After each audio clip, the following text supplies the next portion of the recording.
Kadar. He's not gonna do anything. Yeah, he is. Watch. Kadar tickle you. Ugly.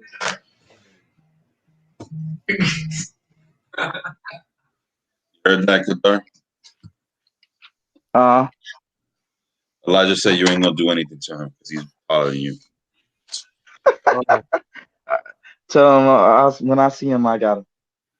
Got me? You got me? All right, we live. All praises, all honor, all glory unto Yahweh, Bahashem Yahushai, Bahashem Rakakwadash. All right, we know cap nations of kings and priests. Double honors to the elders of Mashara Yasharala. I want to give us a salute and salutations to the hopeful elect who go out into the highways and byways and put this word out, man, to wake up the elect so we can get the hell out of this captivity. All right. Want to bring this class out today. This class is going to go into depth on eating unclean foods and what to do and what measures you can take to help you, right? And eating clean food, you know, what to look for, you know, certain, you know, living in Babylon and at this time, you know, we have an advantage, right? Where there are resources that can help us in eating as clean as we could be. When you go to the book of Ezekiel, it says that our bread will be defiled here in Babylon, right? But we can do what we can so that we can, you know, help us eat as clean as we can, man. You know what I'm saying? So without further ado, I'm going to hand it off to Ariyah, Ban, and Yum Yum. All right. Shalom, shalom. Shalom, shalom. Israel's your brother Ariyah Ben Yamin. First and foremost, want to give all praise, honor, and glory to Yahweh, Bahashem Yahushua, Bahashem Ruach Kadash. So what we're doing today, what we're trying to focus on today, we're going to touch on things in the Old and New Testament, breaking down the dietary law, right? During this feast of unleavened bread, week of unleavened bread, right? We're staying away from leaven, but we're just going to touch based on the other things we're supposed to be staying away from, right? So we don't slip or fall or anything. So somebody that me get Leviticus chapter 11. So we're just going to run through the dietary laws in Leviticus chapter 11, and we're going to show how they compare to what we have on the screen here. Can you zoom that in a little bit more, Cap?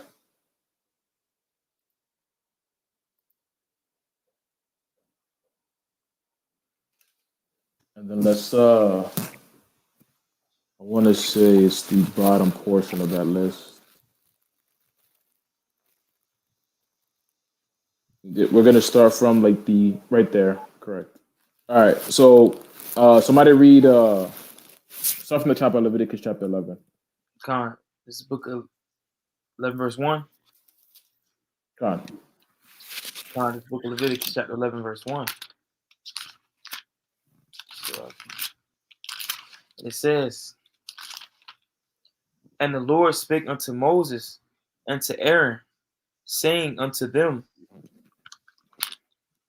speak unto the children of Israel, saying, these are the beasts which ye shall eat among all the beasts that are on the earth. so what we're getting is the list of the food approved by the Most High God, right? Everybody wants to go to these health and wellness coaches, right? To figure out what's the newest and the latest and greatest diet, but ignore the diet that the Most High gave, right? So we're going to take time to focus on the dietary law that the Most High gave, which is the most healthy dietary law out of all. So I'll keep reading. Whatsoever part of the hoof and is cloven footed, and true of the cud among the beasts, that shall ye eat. Nevertheless, Salakia. Shatar, can I go in on the fact of these three parts that it's saying? Yeah, Con. Okay, Salakia. This is the book of The Greatest Show on Earth by Frank Zaquan Jordan. We're going to chapter 2. Well, what's the name of that book one more time for the audience? This is The Greatest Show on Earth by Frank Zaquan Jordan. The Destruction of a Chosen Nation. This is chapter 2. It's going in on the fact of the same verse about Leviticus chapter 11, verse 1 to 2 to 7, letting you know what is the definition behind hoof, cloven, and cut. Everybody can hear me? Con.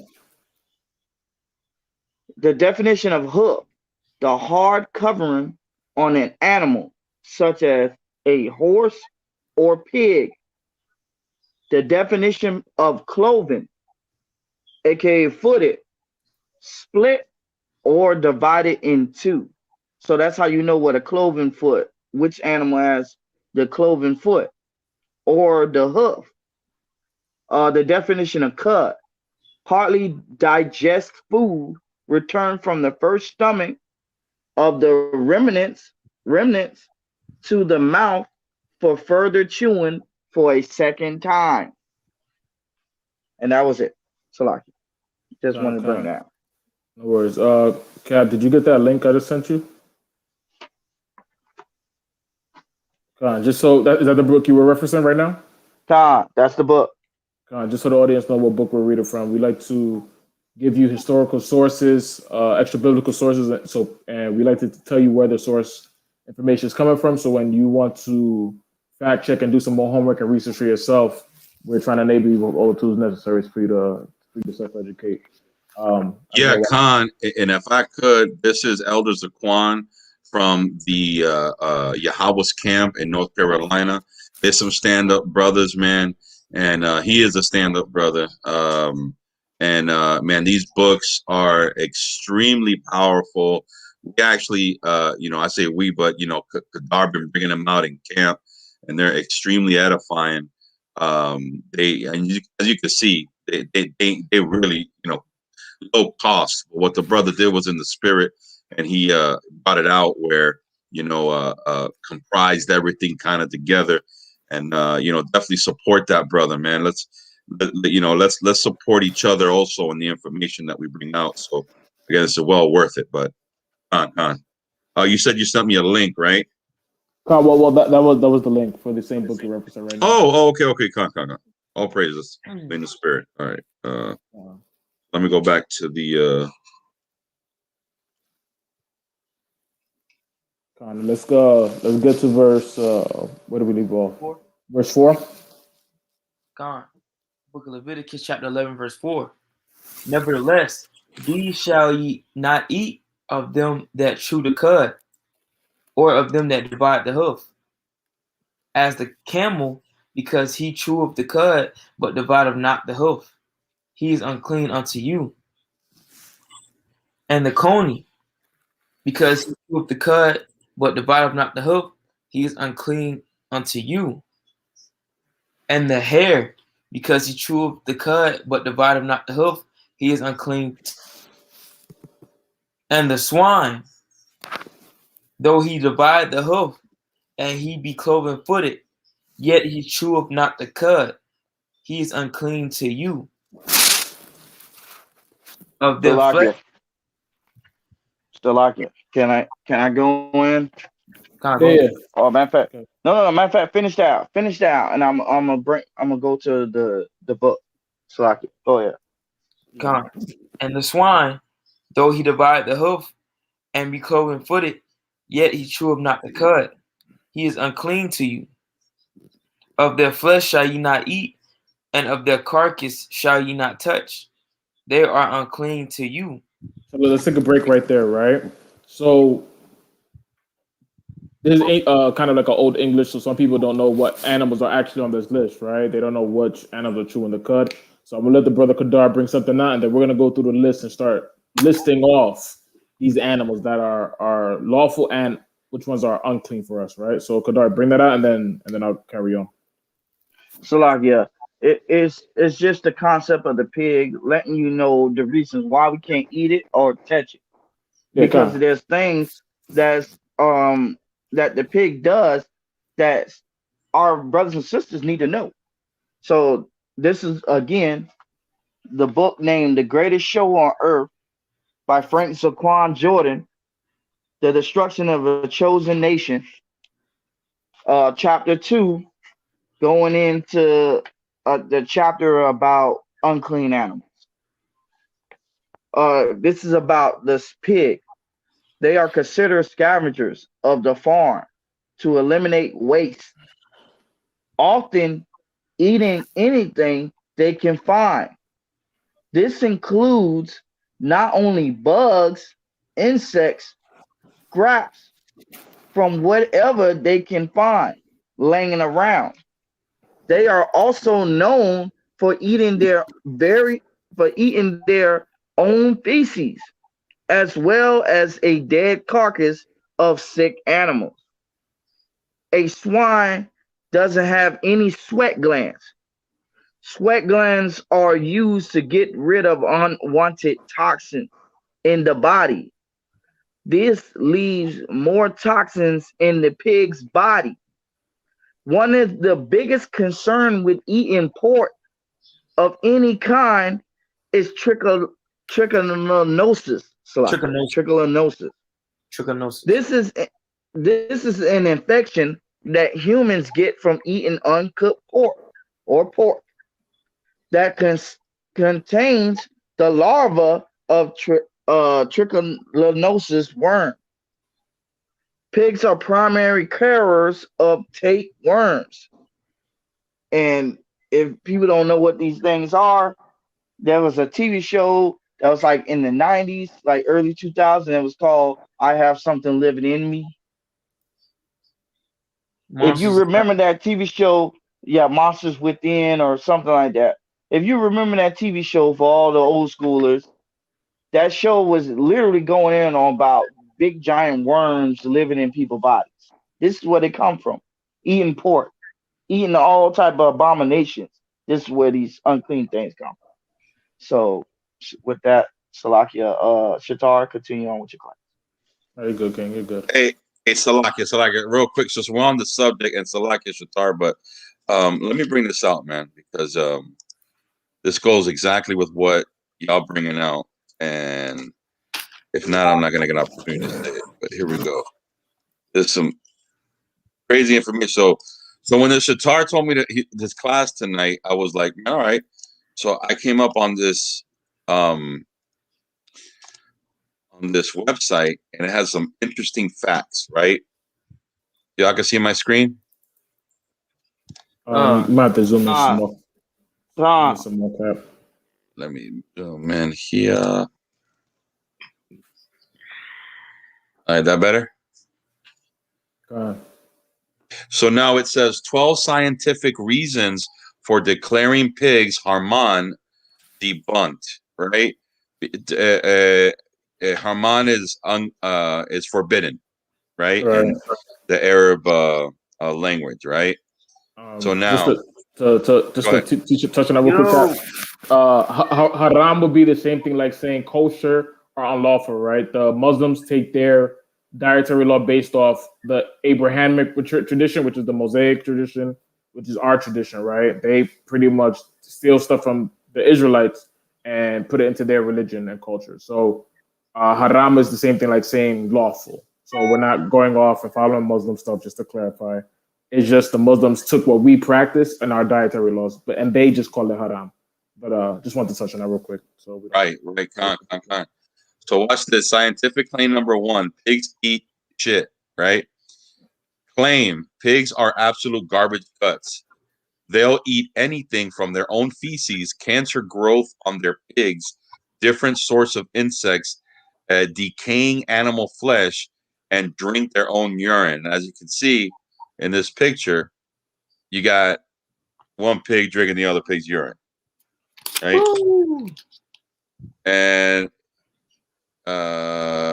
verdict 2: pigs are sponge of toxins. Watch this. The pig's meat absorbs toxins better than any other animal. These toxins spoil the meat and make it dangerous. Think about that. They got no sweat glands, right? And everything is just going to that meat. right? Where's the other one? Okay, here we go. Verdict 2: pigs are toxic because they don't sweat. The pig is the only mammal that does not sweat or perspire, thus meaning the sweat and toxins merge into the flesh. You look at this. Watch this. You can't kill pigs with poison.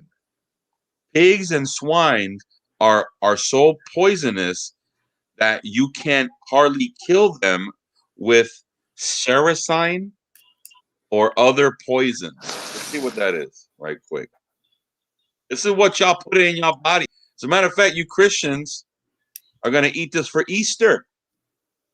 Your ham with the pineapple on top of it. That's right. In their temple, they'll bring this into it and eat Right. this. Yeah. That's right.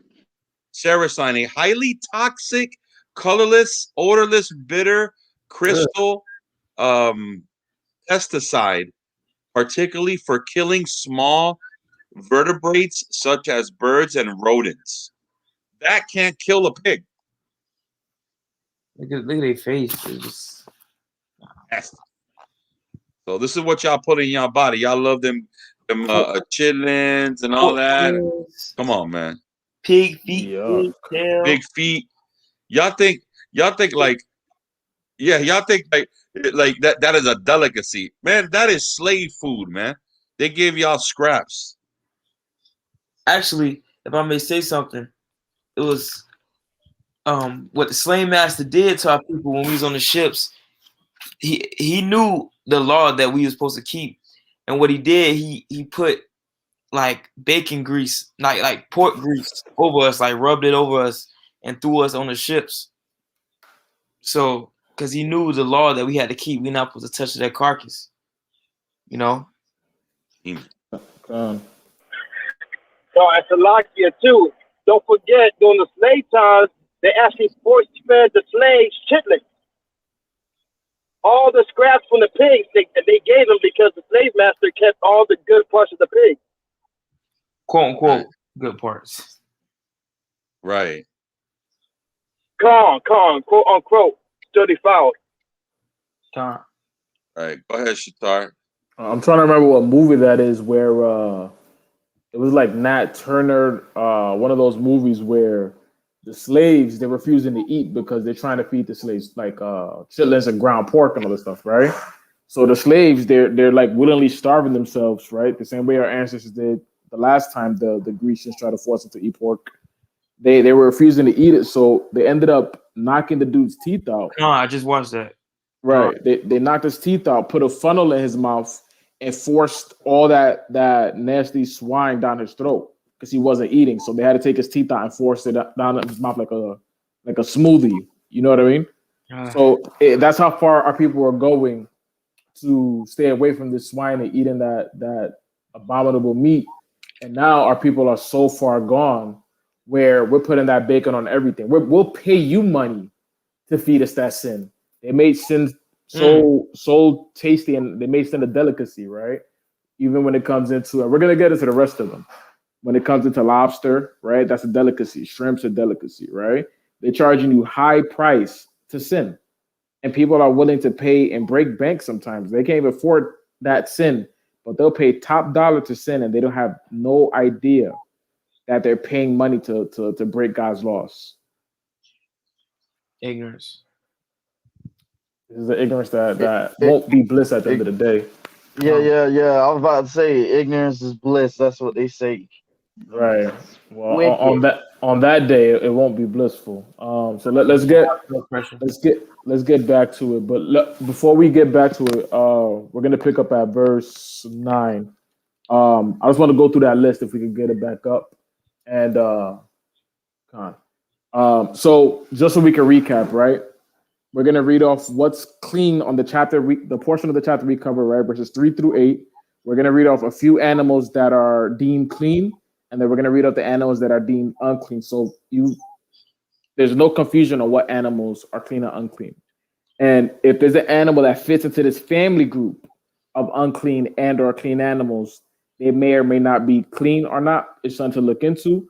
But if you understand these are family groups that are considered clean and family groups that are considered unclean, it'll help you better navigate the dietary law. So for the clean animals on the list, we have antelope, bison, our buffalo, right, which our brothers, the Native Americans, ate here, which is all lawful. Cattle, right, which is cows, bulls, etc. So that covers beef and veal. Caribou and deer, right? The deer family, right? So these are venisons. You can eat those. Elk, gazelles, right? The giraffe is here on the list. That we could do some further homework on that. And with everything, we're trying to tell you to do your due diligence and check it yourself. Giraffe, that might be up in the air. But goats, we can eat. Hart, I'd have to look at what the animal is. Ibex, moose, ox, reindeer, and sheep, of course, right? So of the animals that chew the cud and that part the hoof, those are the families of animals we can eat. For the animals that we've read in those same chapters that we can't eat, right? You can't eat canines, right? So you can't eat coyotes, dogs, foxes, wolves, whatever, right? So what Moab is doing in China, he's cooking those dogs. That's a no-go. The felines, right? You can't eat a lion, a tiger, a cat, etc., right? You can't eat panthers. That's all off the list. The next will be equines, they call it, which are donkeys. You can't eat horses. You can't eat mules, zebras, and things of that nature. You can't eat that. And then it gets into the others, and we're going to just run through this quick list. Armadillos, badgers, bears, beavers, camels, elephants, gorillas, groundhogs, hippos, kangaroos, llamas. You can't eat moles, monkeys, mice, muskrats, possums, porcupines, rabbits, any type of rodent, right? To include raccoons, rats. You can't eat a rhino, skunk. You can't eat snails and slugs, right? Which they call escargot in French, right? They make that a delicacy. That's a sinful thing to eat. You can't eat squirrels, wallaby, weasels, wolverines, or worms. And of course, needless to say, you can't eat the swine, right? So anything in that there's a family. Edomite looking at that list saying, "Man, that's some good meat right there." Right. God. but he's not gonna be eating all that now. Yeah, y'all gotta realize, like when you look at this list, if y'all haven't eaten some of that clean meat, y'all really missing out. Straight up, bison is probably the tastiest meat I've ever tasted. I tasted reindeer and elk as well. Man, let me tell you, bro, it is absolutely. I mean, it's just great meat. Sheep in itself. I mean, y'all do Passover. You have to Passover. This is good meat, man. So I don't know what y'all eating possum for. Eating pork and bison. See, Esau know that's why they charge the bison. Bison is so much because they know they want to get the cheap. There's brothers in the hood right now where I'm at, and they giving out free pork, free of charge. Because they know. It's crazy and disgusting. Come So let's get back to verse 9. Now, so we covered the land animals, like the farm animals, things of that nature, right? Animals that are grazing animals. Now we're going to cover the water animals, right? So that's from verse 9 through 12. So let's get that. This book of Leviticus, verse 9 through 12. So like, Cat, can you scroll that screen, that picture down? You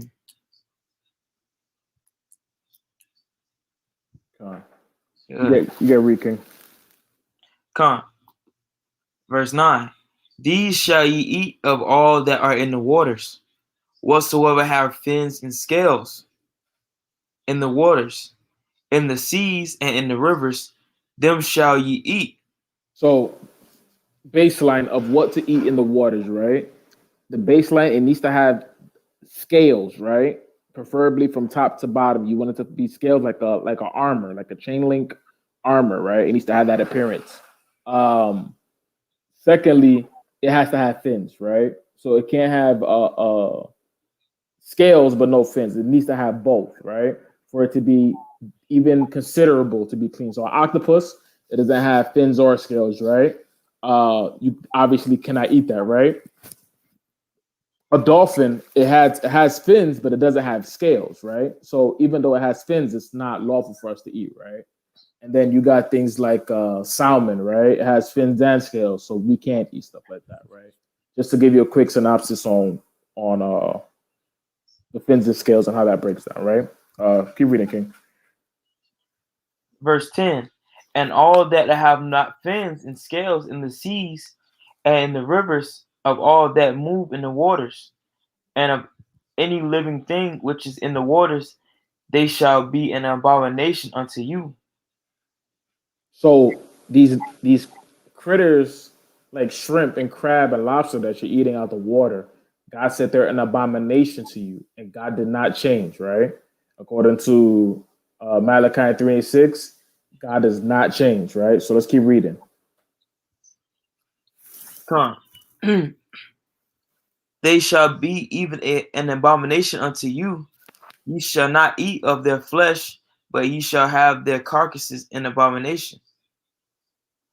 Whatsoever have not no fins nor scales in the waters, that shall be an abomination unto you. So now we're gonna read off a few fish and sea animals that are considered clean and unclean, right?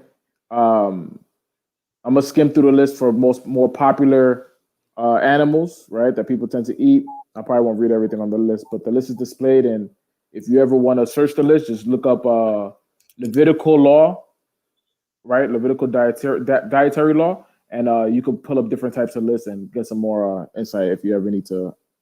This for future reference for your personal life. Now, these are the things you can eat, right? They're clean water animals. Forgive me if there's some things on this list that might not be lawful, but to the best of our abilities, this list seems to be good to go, right? So anchovies, barracuda, bass, bomfrets, bluefish, bluegill, cap, cod, crappie, drum, flounder. Now, again, right, do your due diligence and make sure these all have fins and scales from top to bottom. If they're fully covered in fins and scales, you should be good to go, right? If you want to have another feature to observe with the animal, look at what they eat. If you can't observe what they do eat, observe their diet, right? And that'll also help you understand the nature of the animal, whether it be on land or sea. So bluegill, carp, cod, crappie, drum, flounder, gropper, grunt, haddock, halibut, herring, kingfish, mackerel. What else do we got? Minnow, mullet, perch, pike, pollock, rockfish, salmon, right? Sardines, shad, whiting fish, smelt, which is like frost fish, they say. Snappers, right? So you can still eat your snappers. Sole, steelhead, suckers, sunfish, tarpon, trout, which they're saying there are weak fish, and then tuna and whitefish. So these are the things that are clean to the best of our ability at the moment, right? That you can eat from the waters, right? And these are the things that are unclean that you cannot eat from the waters. Bullhead, catfish, eel, right? So anything that's like a catfish and anything to that family, you cannot eat it, right? Eels, anything that's like a serpent type of thing in the water, you can't eat it. European turbot, marlin, paddlefish, sharks, you can't eat no sharks. Stickleback, squids, sturgeons, and swordfish. These are things that swim that have fins, but they don't have the proper scales. So things that are in the shark family, squid family, sturgeon family, avoid these animals, right? Shellfish, albon, clam, conch, crabs, crayfish, crawfish, lobsters, mussels, oysters, scallops, shrimps, right? Everything that's in a shell that you have to crack open and dig in to eat it, you cannot eat it out the water, right? These are all abominations. Soft bodies, right? Cuttlefish, jellyfish, limpet, octopus, squid. And something else that should be in that list is like a manta ray, right? Stingrays. These are things that are soft body that you cannot eat, right? And I got calamari. Right. Calamari with squid, right? Okay. And then sea mammals, right? So you can't eat dolphins, otters, seals, walrus, whales, things of that nature, right? These are all the things that in the water that you cannot eat, that they're all sinful to you. Now let's get to the rest of that list. This list didn't say it, right? But even the reptiles that live in the water, you cannot eat them. Crocodiles and everything like that, you can't eat these lizards, iguanas or whatever. These are all abominations as well that weren't covered in that list. Let's go to verse 13. Verse 13. And these are they which ye shall be like, and these are they which ye shall have in abomination among the fowls. They shall not be eaten, so like it. They are an abomination. The eagle. Say it again. The eagle. The eagle's an abomination, right? We'll get into some precepts on that another day. But just remember that the eagle's an abomination. Read. And the ossifrag. And the osprey. And the vulture. And the kite after his kind. Every raven. So notice it after his kind, right? That means after this race, after this style of animal, right? After this genre of animal, right? So everything that's similar to like a raven, right? If it looks like a crow, looks like a raven, right? But it's not a raven, but you can't eat the crow. So when it says a raven and its kind, the crow looks very similar to the raven. So the crow is of its kind. You can't eat the crow. Keep going. And the owl, and the nighthawk, and the cuckow, and the hawk after his kind, and the little owl, and the cormorant, and the great owl, and the swan, and the pelican, and the gear eagle, and the stork, heron, the heron after her kind, and the lapwing, and the bat. And the what? And the bat. Where did this coronavirus come from? Didn't they allege that it came from somebody eating bats? But the disobedience of this world, there's the punishments of it, right? If in fact it did come from a bat, then it's your own doing. If you would have been obeying the Most High's knowledge, the wisdom given to you from this word, right, that everybody has access to, you never would have ate that bat. Your schools wouldn't be closed. Your economy wouldn't be shut down. The world wouldn't be in a lockdown as it is today, right? If you just would have read this one commandment and obeyed this one commandment, how different society would be today, right? So let's keep reading. We're actually, read the next verse.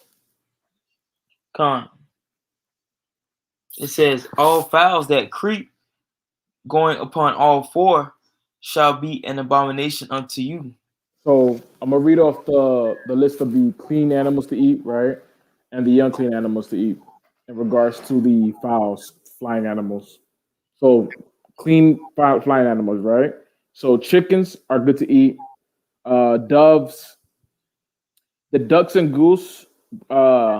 I tell you to put a disclaimer on those two, right?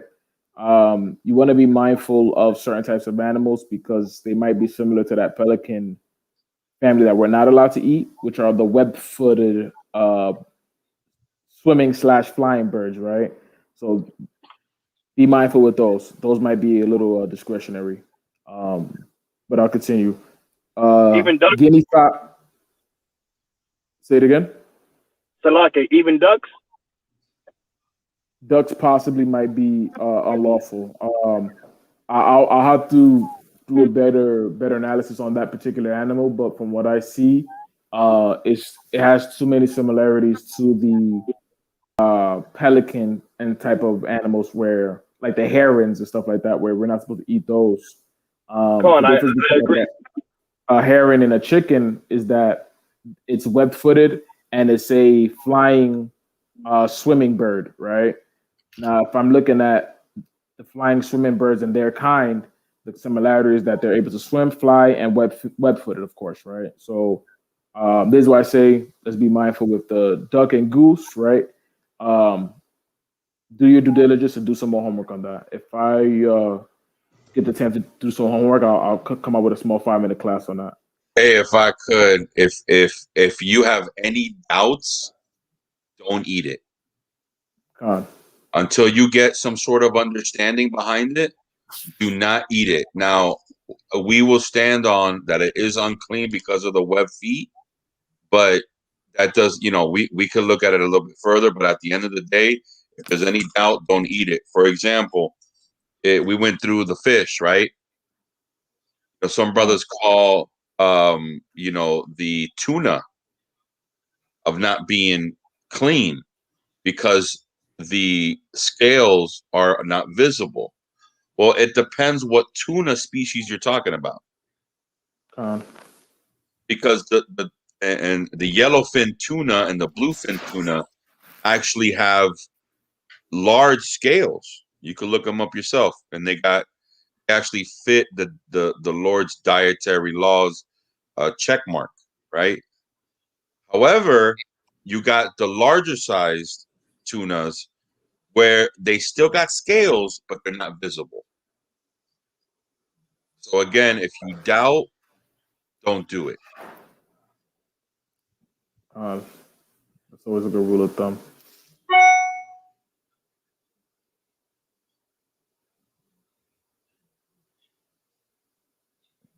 You bring something else out, Cap? No, la Salakia, I yield. So where we're at. So guinea fowl, partridge, peafowls, pheasants, pigeons, prairie chickens, right? Quail, sparrows. It says other songbirds we could eat, right? And again, swan, that might be a little tricky. Teal and turkey, right? All these other animals that are with the same type of feet like a chicken, and they eat the same dietary things of a chicken, I would say those are fine, which is like a turkey, things of that nature. The web-footed ones, I would say let's be mindful of that and let's stay away from that to further notice. You're not missing out if you didn't eat no goose. Let's just say that much, right? It's not the end of the world. Now, of the unclean flying animals, right? We're just going to touch this as well. So the things that fly that you cannot eat, right? Albatross, bats, bitterns, buzzards, condors, coots, cormorants, cranes, crows, cuckoos, eagles, flamingos, grebes, grosbeaks, gulls, hawks, herons, kites, lapwings, loons, magpies, ospreys, ostrich, meaning ostrich eggs. For those people who want to eat ostrich eggs for whatever reason, that's off the menu. Owls, parrots, pelicans, penguins, and this is why we're cautious with the swan, because the pelican is considered an unclean animal, right? The raven, roadrunner, sandpiper. So if the animal is a bird and it's a fast running animal, let's just say it's unclean, right? Because the roadrunner and the ostrich is on this list. Seagull, stork, a swallow, a swift, vulture. A vulture has the same dietary habits as like a pig, right? So you don't want to eat stuff like that. A water hen and a woodpecker, right? So these are all the flying animals that you want to avoid and not eat. So now let's get into. Hey, Shatar Salakia, we got a question from Muhammad. He says, "Do Christians have dietary laws?" So yeah, that's a good question. You want me to answer that, or you got it? I'm not taking it. No, go ahead. So Christians, right? There's two types of Christians. Let's just start with that. If you mean Christian as the modern day Christian, as more than likely what you're defining as Christian, they have no laws or no regulations at all. So for a Christian, no, right? When you say Christian as a first century Christian, like a true follower of Christ, like Acts, the book of Acts, these type of Christians, right? The ones that were actually called Christians, then yes, you have dietary laws. The true followers of Christ would follow Christ in his footsteps as he walked. And in his walk, you will never find any testimony of him or of any of his followers eating anything that we're listing here as unclean food. So because they didn't eat it, because he didn't eat it, because his forefathers didn't eat it, because we're reading it in a dietary law that they should not be eaten, then those who are following the God of Abraham, Isaac, Jacob, which is the God of the Messiah, right? No, you will not be eating these things. So if that answers your questions, I hope it did. Cap, if you wanted to add anything up to that, feel free. Oh, Khan, I just want to add that when it comes to clean food and where that's located, it's located in the only source that is valid on this earth, which is the Torah, the scriptures, the law of Yahweh. And that is what guides us and shall guide the world by his elect, which are the children of Israel, from the 12 tribes of Israel. All right. Not the Quran. Just wanted to throw that out there. Um, just to finish answering his question, we define sin, right? Because you're asking, I would assume if Christians have dietary law, so they could avoid sin, right? It's in other words, is it considered sin for a Christian? Um, if you're a true follower of Christ and you want to follow Christ the way he lived, the way he articulated and taught to live, then no, you would not eat it, right? Because 1 John 3 and 4 teaches, whosoever committeth sin transgresseth also the law. If you want to look up that Greek word for law in the New Testament, it normally comes up as it goes back to dietary law when you study that word carefully, right? So if you don't want to sin, that means you don't want to break the law. And if in the law it says clear as day not to eat these things, it will be sin unto you, right? It'll be unclean unto you. Then if you want to live in a lawful, righteous way, you would not eat these things. But nobody could force you to be righteous. You would have to choose to avoid eating the things that the Most High said unclean. That is you would have to make these decisions on your own every day. Every time it's offered to you, you would have to turn it down, like we do. Come on. But yeah, I hope that answers. Come about me say, if you're a heathen, an Edomite, an Ishmaelite, a Hagarene, African, Asian, eat what you want. It don't matter. This is pertaining to the Israelites, what we should and should not eat. All right. This is true, right? But if you understand that the Most High has given his instructions in love to the children of Israel, and you were a non-Israelite, but you wanted to be smart like the Israelites that were listening to the Most High, you might want to apply these laws to your life. I'll tell you this much. It won't make you sick not eating pork. It won't make you sick not eating shrimp. It won't make you sick not eating lobster and crab and all these abominations. But if you eat an abundance of it, right? If you're an Israelite, especially, but if you're any nation, it's unhealthy for you, period. It's a disgusting animal to eat, period, across the board, right? It's sin for an Israelite to eat it, but it's just disgusting when you study the nature of these beasts. In and of itself, it's just a disgusting thing to eat. But yeah, let's get back to verse. Where we at? Verse 20.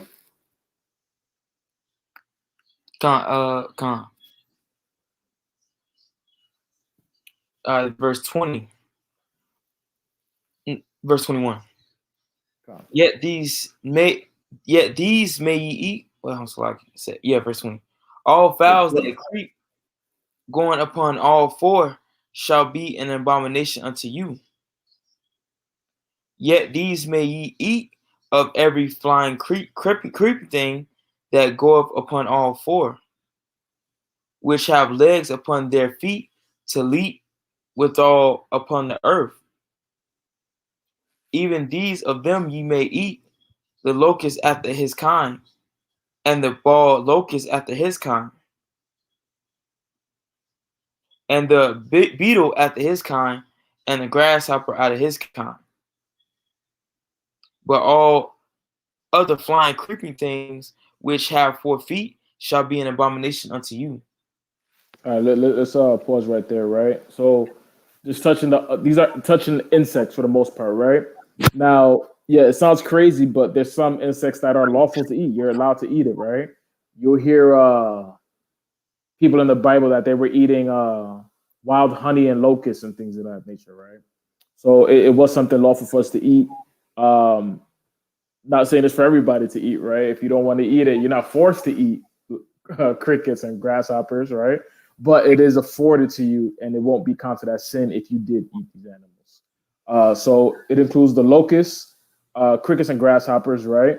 And a funny fact, when the Most High sent the locusts, right, the plague of the locusts against Egypt to destroy their crops and their food, if you want to look at it in a spiritual way, he sent a buffet for us because we were allowed to eat all those locusts, technically speaking, right? So there was an abundance of food for us, and the same curse that hit Egypt that took away all their food, right? So it's just something to note.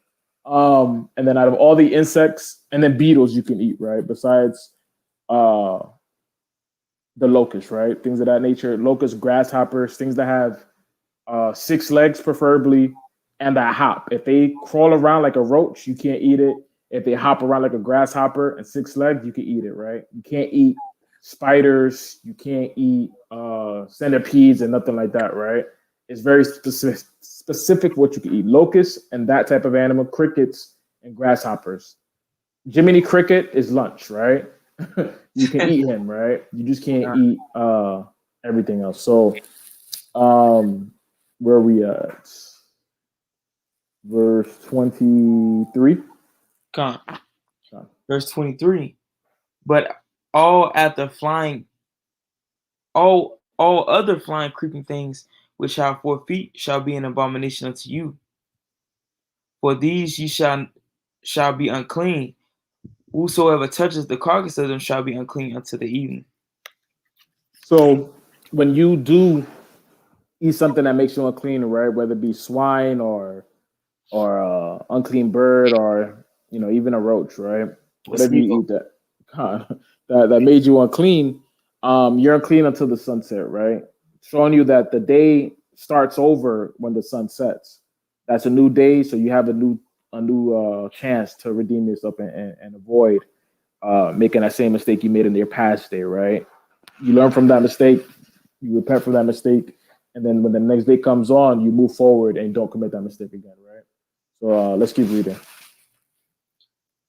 And whosoever beareth aught of the carcass of them shall wash his clothes and be unclean unto the evening. The carcass of every beast which divideth the hoof and is not cloven footed, nor true of the cud, are unclean unto you. Everyone that touches them shall be unclean.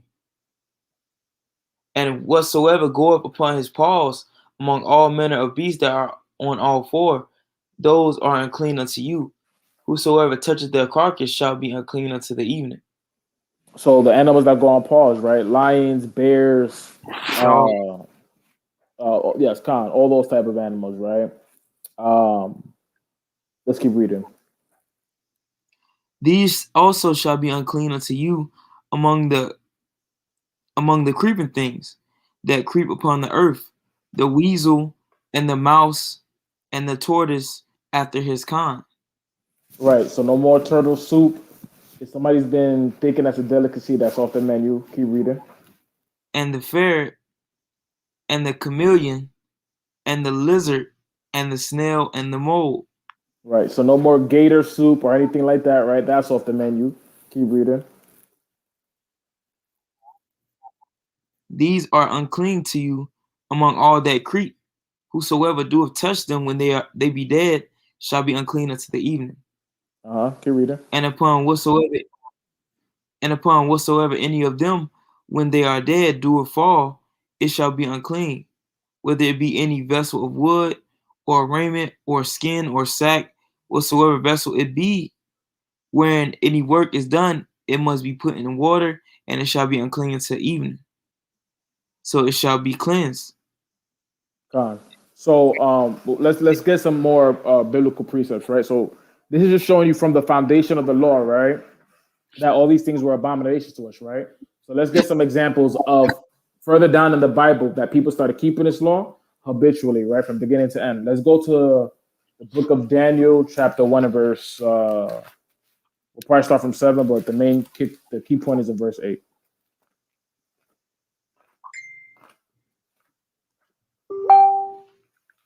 Come. This book of Daniel, chapter. What chapter? Chapter 1. We're gonna start from verse 7 for context. Come. This book of Daniel, chapter 1, verse 7. Unto whom the prince of the Enoch gave names, Eunuchs. eunuchs, so like unto whom the prince of the eunuchs gave names, for he gave unto Daniel the name of Belshazzar.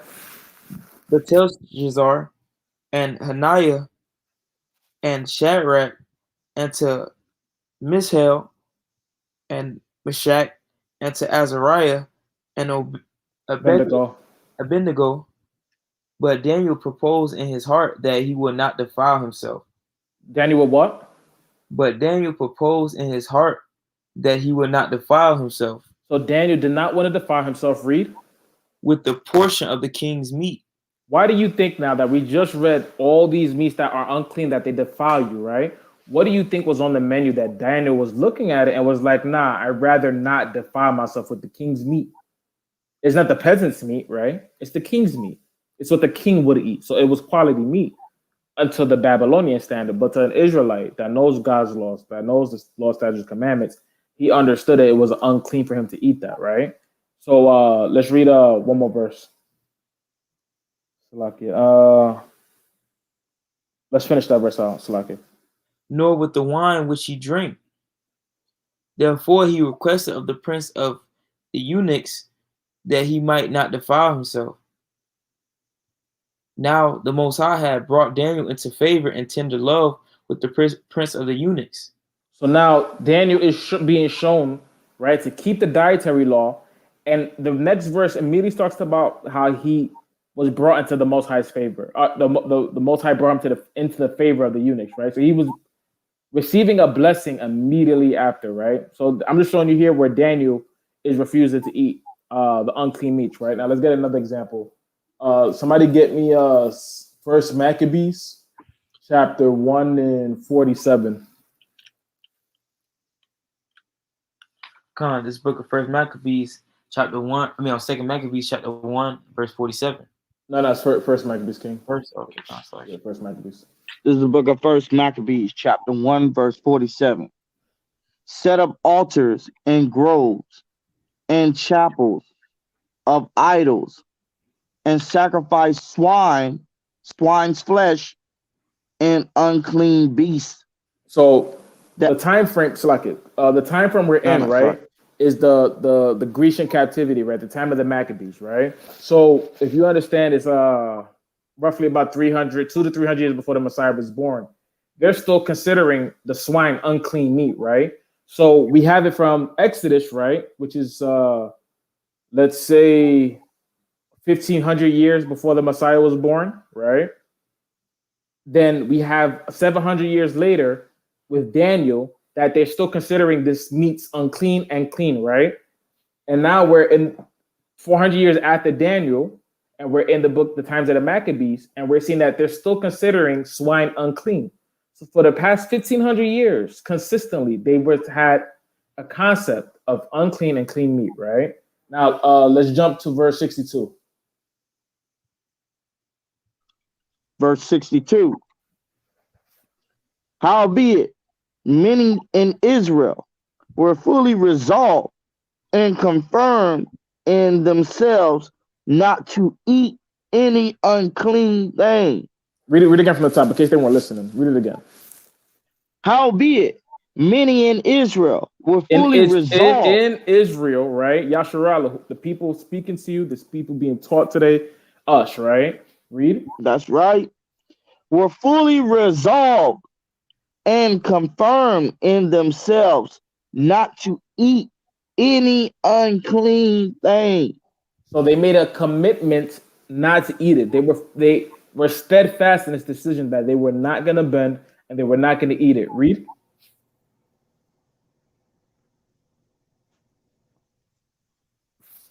Read verse 63, King.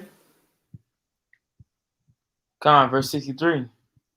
Wherefore they chose rather to die. What did they choose? Wherefore they chose rather to die. They chose rather to die than to eat this unclean meat. Read. That they might not be defiled with meats, and that they might not profane the holy covenant. So then they died. And there was a very great wrath upon Israel. So the Israelites at the time of their persecution under the Grecians, were so committed to keeping the covenant, right? They had such a zeal for this law and a love for the Most High and his ordinances, right? That they chose to die rather than eat the bacon cheeseburger, than to eat some pernil chuletas. You know what I mean, from my Spanish speaking Israelites out there, right? Like they were so committed to keeping these laws, and they were so repulsed by this food that they were being offered that there was no compromise with these brethren, and they showed that they were committed with their lives. But then today, without even being offered, people are paying money to eat this stuff, right? When our forefathers would rather die than to eat it, let alone pay for it. Our Con, people our people are so far gone and disconnected from who we were in these law, statutes, commandments that we are out here paying top dollar to eat the sinful diets. You want to bring something out, King? Yeah, our forefathers had died for not eating it. We were murdered for not eating and not transgressing the law of the Most High. Now, you simple Negroes and you know the Kingdom brothers are willing to die from eating it with your high blood pressure and your heartburn, indigestion. You're willing to die in high cholesterol from eating these unclean foods. Our forefathers were so bold and so zealous for the law, they died from not eating. You know. So, Lucky, I got a precept for this right here pertaining to not eating the swine rather than dying than eating swine. This is Second Maccabees 6:18-19. Eleazar, one of the principal scribes, an aged man and of a well-favored countenance, was constrained to open his mouth and to eat swine's flesh.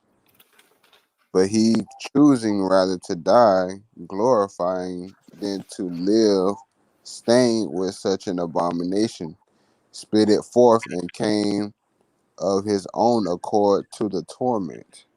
So like you were saying, like some of these movies, they was forcing brothers' mouth open, forcing funnels down the brothers' mouth, stuffing all kind of abomination in their mouth, making them eat, pouring it with water so it can get mushy and they can drink it and stuff like that. Here you have a historical account of what just transpired. So those movies weren't just for vain opinion or vain thought. These was actual factual accounts that happened. Con. So, like, Yeah, can I add something real quick? yeah. Go ahead. This is kind of conundrum, and talking about hypocritical people, are people that claim they're spiritual and claim they love our ancient and our ancestors, talking about our ancestors, but yet when our ancestors died for not eating pork during the time of Maccabees, but yet they turn around and go buy themselves a bacon cheeseburger. Like, how you gonna claim that you love your people and you respect the ancestors, but you're doing the opposite what your ancestors did? Con.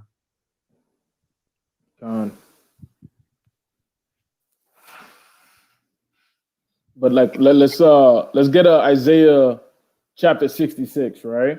Because we're gonna show the knowledge our ancestors had that instilled that fear of God in them to not eat pork as well, right? Somebody give me Isaiah 66. We're gonna read from 15 to 17. Con, it's book of Isaiah. Go ahead, King. Con, it's book of Isaiah chapter 66, verse 15. Well, you want 14? No, 15 to 17. Con. It says, "For behold, the Lord will come with fire and with chariots like a whirlwind, to render his anger with fury and his rebuke with flames of fire." So it's safe to say, right, that this did not happen yet, right? The Most High and Yahweh Shai, the Messiah, did not come, right, with his chariots like a whirlwind, with his fury and flames of fire, right? This hasn't come. This is talking about the judgment day, right? The second coming. This is the context, right? So contextually speaking, it's talking about a future premonition, a future prophecy that did not happen yet, right? So there's something in the future. Read. For by fire and by his sword will the Lord plead with all flesh, and the slain of the Lord shall be many. So now the slain of the Lord is going to be many, right? So in his second coming, subject matter, the second coming, right? Judgment day, he's going to be killing a lot of people. Let's see why he's killing a lot of people, because everything the Most High does is just, right? It's justified, and he's justified in everything he does. So let's see what's the justification for him killing everybody when he comes back. Read. They that sanctify themselves and purify themselves in the gardens behind one tree in the midst, eating swine's flesh. Eating what? Eating swine's flesh. Eating swine's flesh, pork, bacon, chuletas, all that, right? Read. And the abomination and the mouse shall be consumed together, saith the Lord. So the reason why he's coming back for multiple reasons, right? But in this prophecy, what Isaiah is seeing is that people are getting destroyed for consuming and breaking the things that the Most High told you not to eat in the dietary laws. To include the swine that is in every restaurant that they put on everything in this country, right? And we're gonna get into how to look at what you're buying in the supermarkets really quickly. We're gonna touch on that briefly so people can know what to look out for when you're buying and shopping and how to move forward and be successful in this walk, right? But this is showing you that our ancestors understood, right, from the prophet Isaiah, that whoever's eating pork on Judgment Day, right, is subject to death. And because they did not want to subject themselves to the judgment of the Most High, they kept his laws and his statutes and his commandments, his wisdom, right, that was given to us. So now let's go to what a lot of people misconstrue to defend and teach the gospel that we're allowed to eat whatever we want, right? So let's go to Matthew chapter 15. Can I bring out a precept real quick? Con. All right, this is the book of Isaiah, chapter 65. I'm going to start at verse 2. I have spread out my hands all the day unto a rebellious people, which walketh in the way that was not good, after their own thoughts. A people that provoketh me to anger continually to my face, that sacrificeth in gardens and burneth incense upon altars of brick, which remain among the graves and lodge in the mountains, which eat swine's flesh, and broth of abominable things is in their vessels.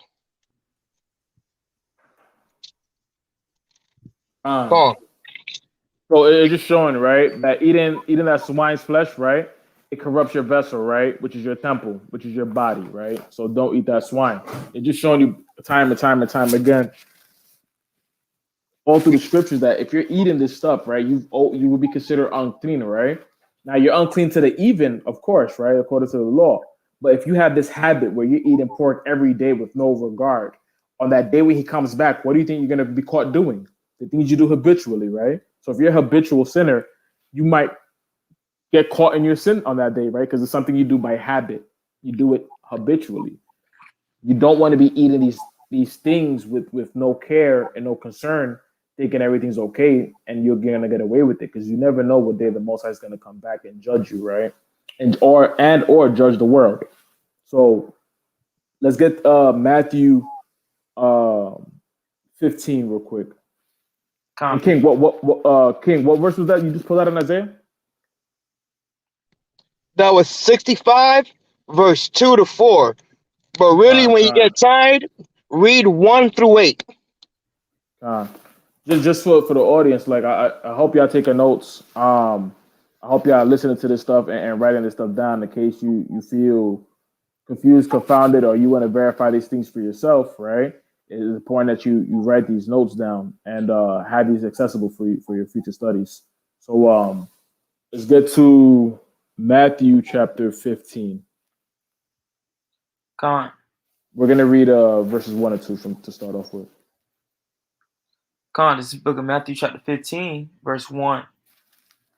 Then came to Yahushua scribes and Pharisees, which were of Jerusalem, saying, Why do thy disciples transgress the tradition of the elders?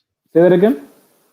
Why do thy disciples transgress the tradition of the elders? So note the subject matter of this discussion, right, is transgressing the traditions, not the commandments, not the laws, not the statutes, the traditions of the elders, right? Not the tradition, not the commandments of God. You have to understand, and when you read the Bible, these are two distinct different terms, right?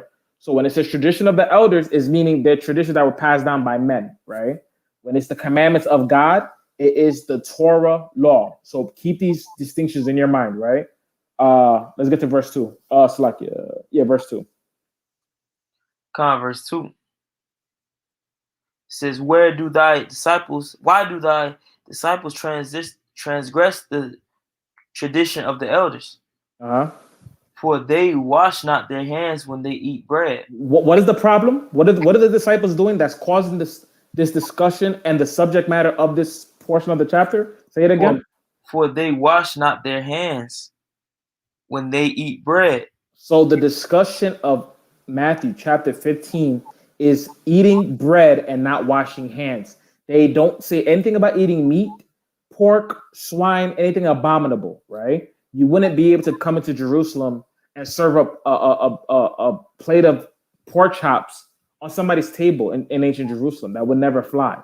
So they weren't sitting at a table eating anything abominable, right? It's talking about washing your hands is the real subject matter. That's the context. And they just so happen to be eating bread, not anything abominable, right? And we're going to show you, we're going to just touch on the certain verses, right? Read verse 3 for me. And then we're going to hop to the key verses so people can see the linear logic of this chapter. Read verse 3. But Yahushua answered and said unto them, Why do ye also transgress the commandment of the Most High by your own tradition? So now the Messiah is responding, and he's saying you're transgressing the commandments of God. He didn't say the tradition of the elders. These are two separate terms. So the subject matter is the Pharisees are trying to invoke, teach, promote, and enforce the traditions of the elders. The Messiah is over here teaching the commandments of God, right? And this is the discussion. Let's go down to verse.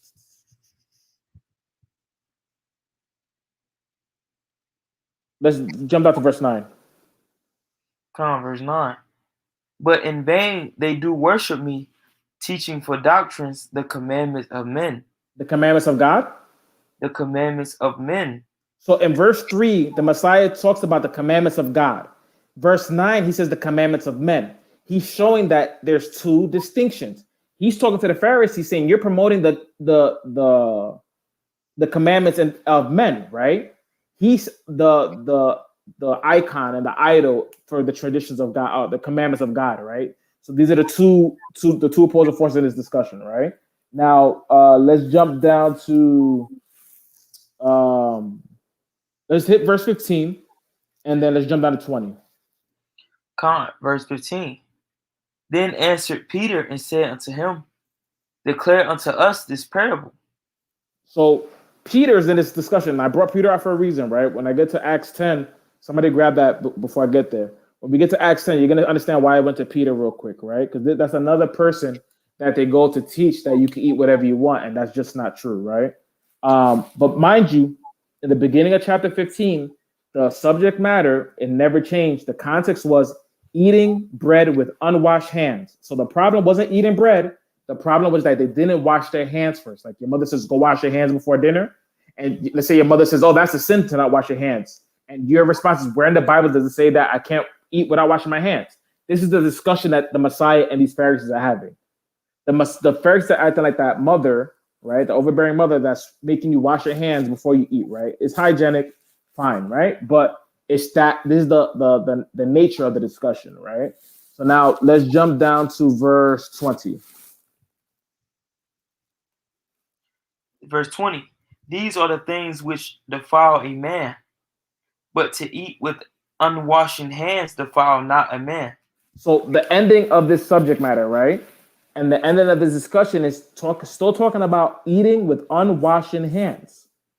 So the subject matter never changed to pork or anything abominable. It was always about the unwashed hands. It started off in verse 2 about unwashed hands.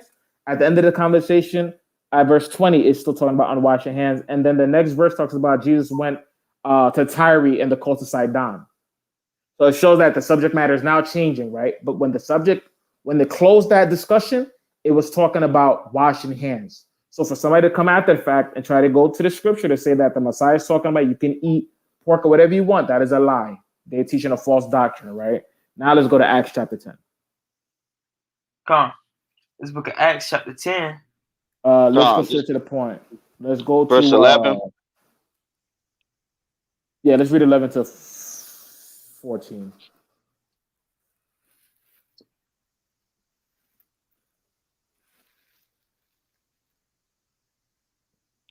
Read it when you got it.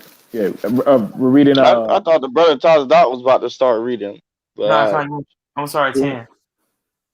Go Come. ahead. Okay, come. This is the book of Acts, chapter 10, verse 11. And saw heaven open, and a certain vessel descending unto him, as it had been a great sheet knit at the four corners, and let down to the earth, wherein were all manner of four-footed beasts of the earth, and wild beasts, and creeping things, and fowls of the air. So we just read all that, right? So like we just read about all that in Leviticus, right? So they're covering the dietary law, right? In a sense, right? This is what confuses people. Keep reading. And there came a voice to him, Rise, Peter, kill and eat. So now, the same God that told us not to eat this, right? In the book of Leviticus, do you think that God is telling Peter to go break the same laws he told him not to break? How does that make sense? That doesn't make sense. That sounds like a trap. It sounds like a trick. That's like if your parents tell you, hey, I know you're 5 years old, but I don't want you driving my car. That makes sense, right? Now, if your parents the next day told you as a 5-year-old kid, hey, go drive the car. If you're 10, let's say 10 years old, right? You have a little more common sense at 10. If you know at 10 years old, you're not allowed to drive your parents' car, right? And your parents say, yeah, go drive the car. You would probably take it as a joke if you have any type of common sense and you worry about getting your ass whipped. Because you know better. You know that they didn't mean go drive the car. They're being sarcastic. Something's wrong. I know better. Peter, in the same example, knew better, right? He knew that the God of Abraham, Isaac, and Jacob would not tell him to break the law, to eat these things that he commanded the children of Israel not to eat, right? So understand that is irrational and illogical fallacies to have that assumption when you're reading this. But let's keep reading. But Peter said, Not so, Lord, for I have never eaten anything that is common or unclean. So Peter said sometimes he eats things that are uncommon, unclean, right? No. He said, I have never eaten anything common or unclean. So this further shows that in Matthew chapter 15, they weren't eating pork because Peter is over here testifying that he's never eaten pork or anything unclean before. So that kills that argument on Matthew chapter 15 as well, right? Keep reading. God. And the voice spake unto him again the second time, What Yahweh have cleansed, that call not thou common. So people want to use this verse, right, to say that God cleansed the abominable meats, right? So if anybody ever tells you that, tell them to go into the Bible and show from between Leviticus and Acts chapter 10, right? Where God at Leviticus called these things unclean. So someplace after Leviticus 10 and before after Leviticus 11 and before Acts chapter 10, there has to be a scripture that says, I now cleanse the swine. I now cleanse the fish without scales and fins. And you have to find these scriptures. You have to be able to support that statement. If somebody's going to want to come and saying that God hath cleansed past tense. So that means the cleansing already happened prior to this. So when in the scriptures did God cleanse all these abominable meats? He didn't. There's no scripture to support that argument because we showed that from Leviticus it was considered unclean. All the way to Daniel, it was still considered unclean. All the way to the book of Maccabees, it was considered unclean. To the Messiah, it was considered unclean. And then Peter still considered unclean. So if he cleansed it, where were they? Well, how come there's no witnesses to this? Why So, like, doesn't any... Go ahead, Cap. no, I just got a precept for you know, people that say that God changed the laws because he sent them a vision, Peter a vision. Now he told him not to eat, not to call Uncommon. anything uncommon, anything common that he cleansed. So this is 1 Corinthians 14:33. For God is not the author of confusion, but of peace, as in all churches of the saints.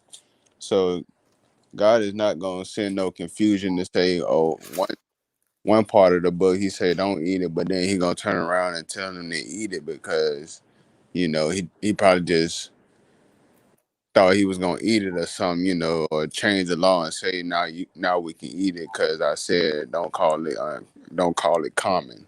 Now that's not happening with the Most High. He don't change. The author of confusion. Con. And just to know that understand at home, right? I'm gonna read two precepts. Is the book of Malachi, Old Testament, right? Book of Malachi, chapter 3 and verse 6, right? For I am the Lord, right? I am Yahweh. I change not, right? Therefore, ye sons of Jacob are not consumed. And we're still here as the sons of Jacob. We have not been consumed. The Most High did not change, right? So people want to say the Messiah changed, right? He came and changed everything. This is the book of Hebrews, chapter 13 and verse 8. Jesus Christ, Hamashiach Yahweh, right? Who the world ignorantly calls Jesus, right? The same yesterday and today and forever.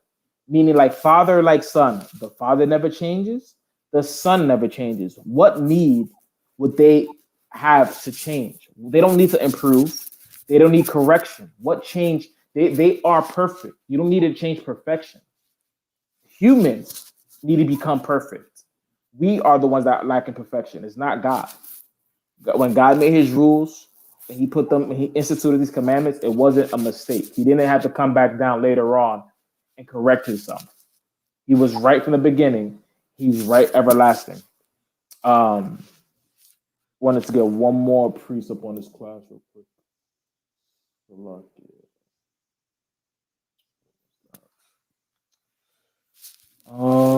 Give me 1 second.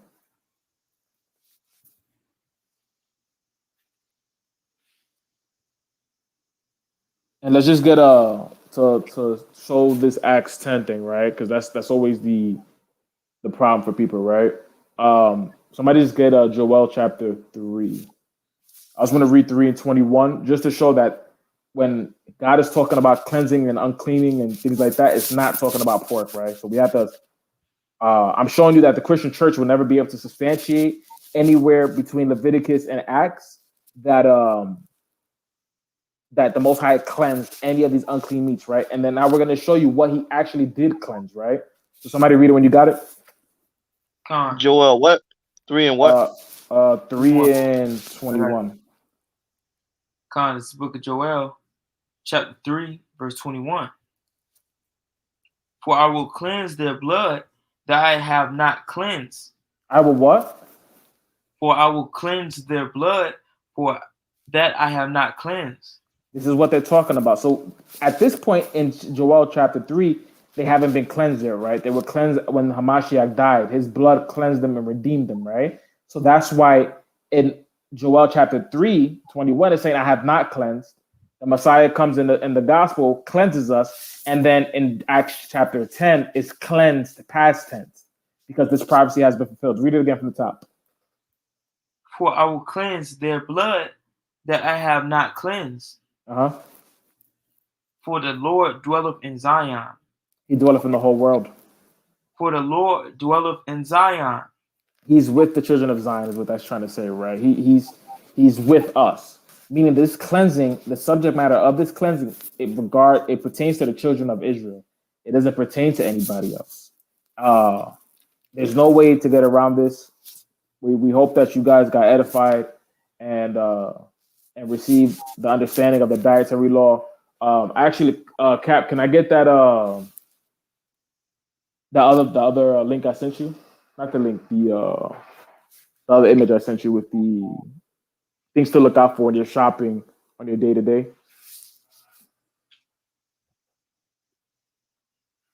Because people have to understand, right? Now that you know what you're allowed to eat and what not to eat, right? How do you spot these things in your daily life, right? How do you go shopping in a supermarket or something and understand this, right? So what we're looking at now is called the kosher symbols, right? These symbols, you'll find it on almost all your food products, right? If you look for it, it'll be there, right? And if it's there, it generally means, right, almost every time that I personally, right, uh, double checked and verified one of the items that had this label on it, I have never found an item that had this label on it that was sinful or unlawful, right? So this so far to what I've seen, all these labels, if it has this stamp on it, it's good to go. There's no pork, shellfish, or anything abominable in that product, right? This is what you need to be looking for when you're shopping. This will be on your breads, your milks, your meat products, anything in the can, anything in packaging would have one of these labels on it. If it doesn't have this label on it, I'd be mindful. It's a good chance it does have something unlawful in it. It's not necessarily guaranteed, right? Because this company, you have to request to have your food checked through them to see if it's to the Levitical dietary law standard, right? So there's certain foods that it may be kosher, but you won't see this mark on it, right? Like if it's something organic, like fruits and vegetables, of course, right? It's just a natural fruit. There's no need to put this label on it, right? But if it's something that needs to be processed or refined, right, then it's a good chance it would have this label on it. Like your potato chips, that's a refined product. Some potato chips won't have this label. And if you eat chips every day, like those Cheetos, for example, they have pork in it, right? So you won't see this label on there. But if you get a basic like salt and vinegar chips, for example, right, you will see that it does have this label on it because there's nothing, there's no unclean animal or content, right, in that process and that manufacturing of that particular chip, right? So just get familiar with these signs. When you go to the local supermarket, you will see these signs on your food now that you're conscious of it. And when you look for these signs, it's normally on the back or somewhere very small print somewhere on it, but they're always there when it's been passed and certified as kosher. And if you start buying food based on that, it'll make it easier for you to keep these dietary laws. And then I said one more thing, that YouTube link in the chat. Con. I'll get that played when you got a copy. You said what? The YouTube link in the chat.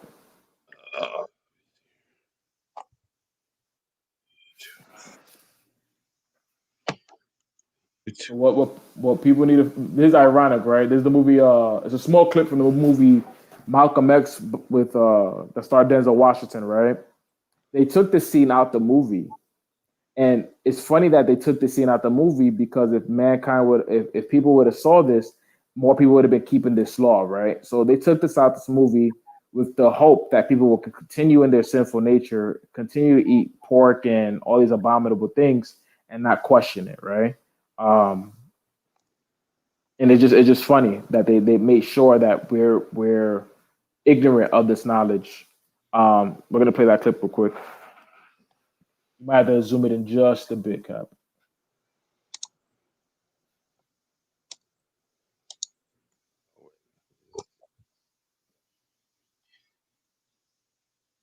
So there's the Okay. Malcolm X. That's fine. There's a Malcolm X deleted scene, right, on eating pork. You can play when you can, King.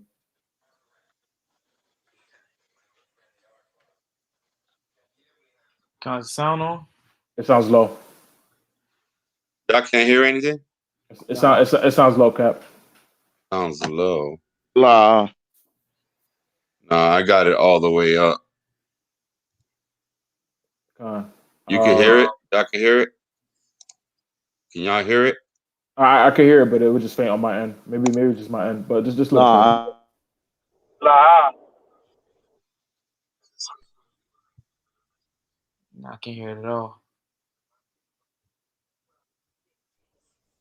Yeah, La. yeah, it sounds really low to me. But this clip, right? It's a scene from Malcolm X where he's walking his date through the museum and he's breaking down why the Muslims don't eat pork, right? Based off his teachings. But his teachings and that understanding that the swine is an abominable thing to eat comes from the Torah law.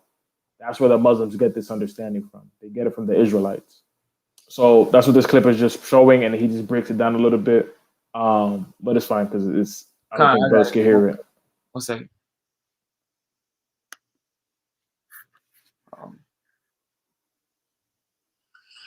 It's my old friend the aardvark.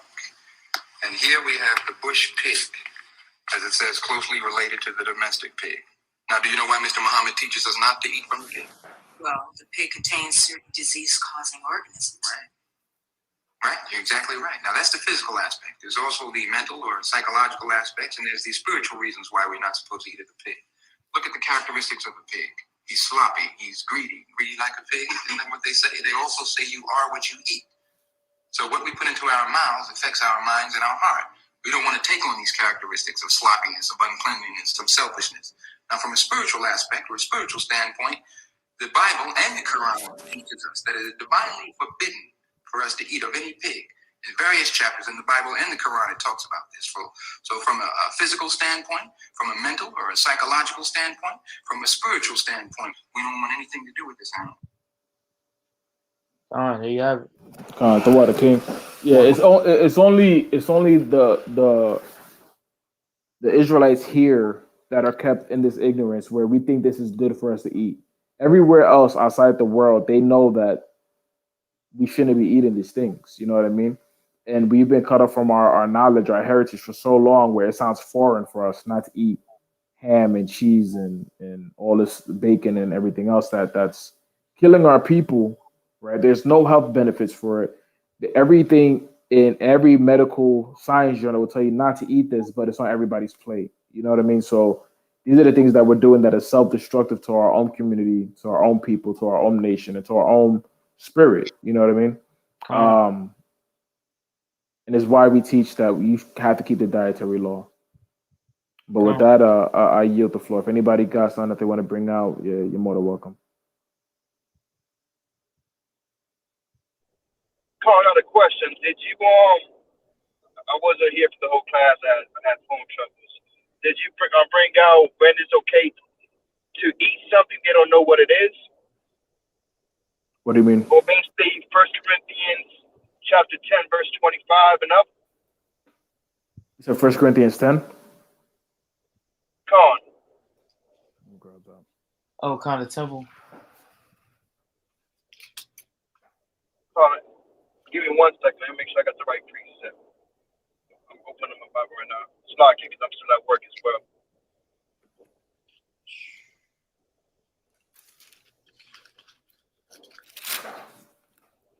Con.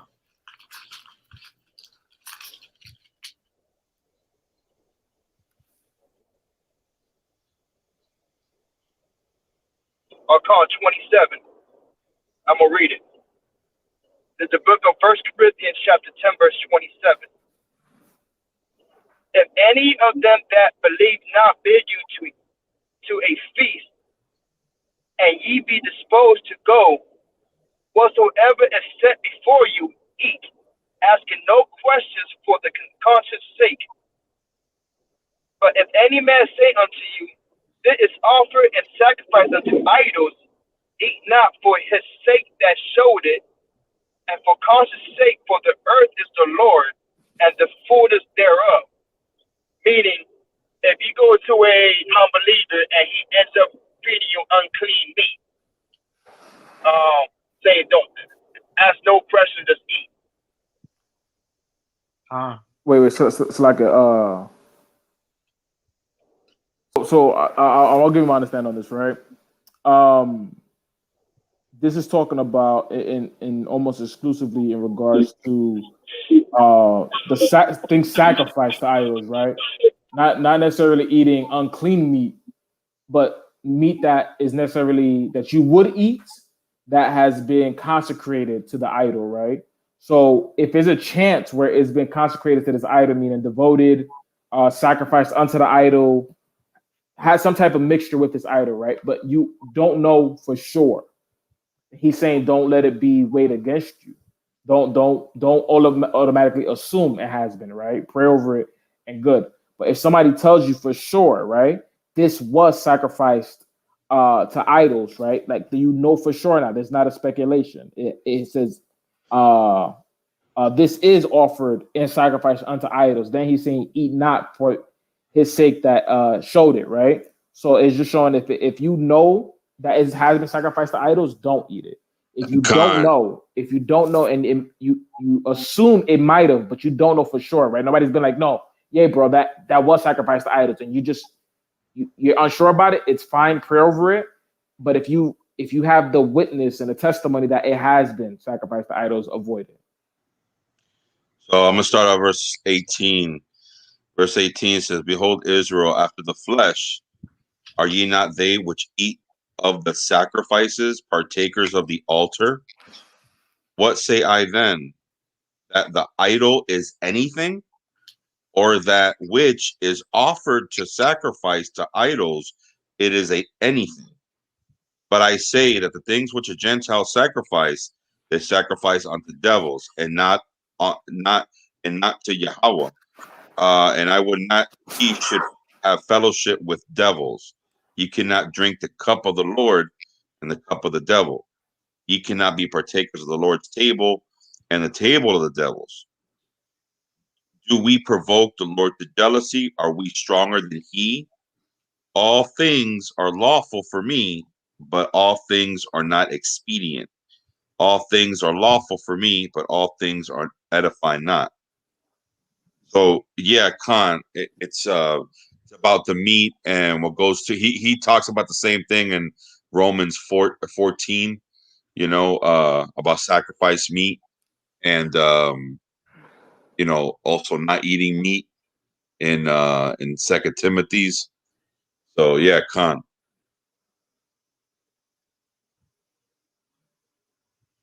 Con. Anybody got any other precepts or things they want to bring out? I'm good. Man. Con. So with that, I want to give all praise, honor, and glory to Yahweh, Bahashem Yahweh Shah, Bahashem Ruach Kadash, and say Shalom for the nations of kings and priests. Shalom. Shalom. Stay up that pork. Shalom. No pork on my fork. Wow.